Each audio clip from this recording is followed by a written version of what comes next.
আর আমিও ভালো আছি। তো বন্ধুরা চলো আজকে ডবল মেশিনের সুতো কী করে পরাতে হয় সেটা দেখো।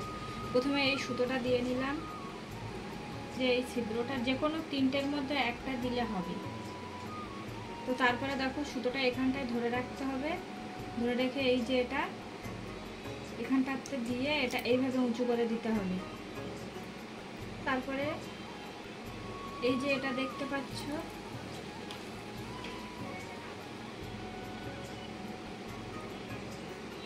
তারপরে এটার মধ্যে দিয়ে সুতোটা দিতে হবে।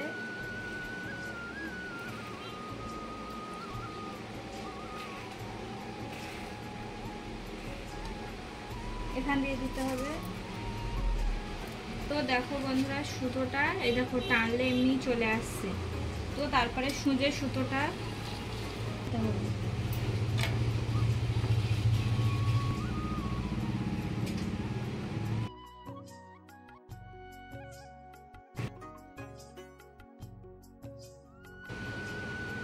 দেখো সুজের সুতোটা এই পরিয়ে নিলাম।